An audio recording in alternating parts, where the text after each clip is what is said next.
It's a good day for babbling today. I was just thinking about. Well, actually, I started watching a Ian Crossland video, which reminded me of something that I had thought about yesterday regarding yet another NPR news story. YouTube NPR, yay! But this particular story was well, it involved psychology, which is why it caught my eye, or my ear, I guess I should say. Um, Research in particular.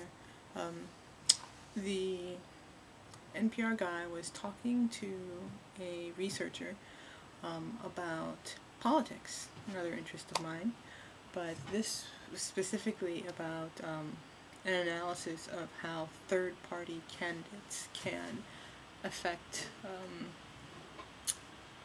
primaries, or I guess all elections in our lovely two-party system in the U.S. Specifically, this guy was referring to marketing research that someone had done concerning the effects of a third choice on two choices, and the example he used was of restaurants.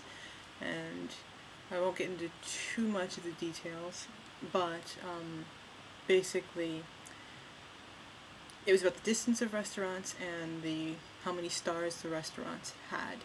And what they found was introducing a third choice, which wasn't as good as either of the choices in terms of how close the restaurant was to the person or how highly the restaurant was rated, actually made either of the other two choices appear to be better.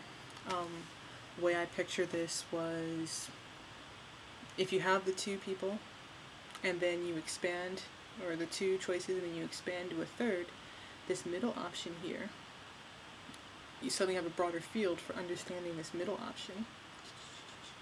Imagine there's three here. 1, 2, 3. 1, 2, 3. Anyway, and when you introduce that third, yeah, one of the other two choices appears to be better to you because of how the sort of your lens has enlarged and given you more criteria for judging the options. Now, this particular researcher related it to the primary, the current Democratic primary, with respect to Hillary Clinton and Barack Obama and John Edwards. It's pretty much John Edwards apparently is starting to do rather well. He's not ahead of Barack or Hillary, but he may have the effect of pushing people toward one or the other. And it was interesting to me to think about that, especially when they started discussing the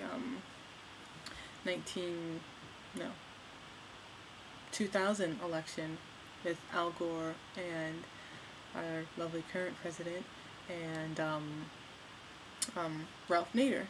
And specifically, they were speculating. This is all speculation. I was one of the people that voted for Nader, and I later got into various arguments with other people who would say, "How could you do that? You're part of the reason why we got stuck with George Bush."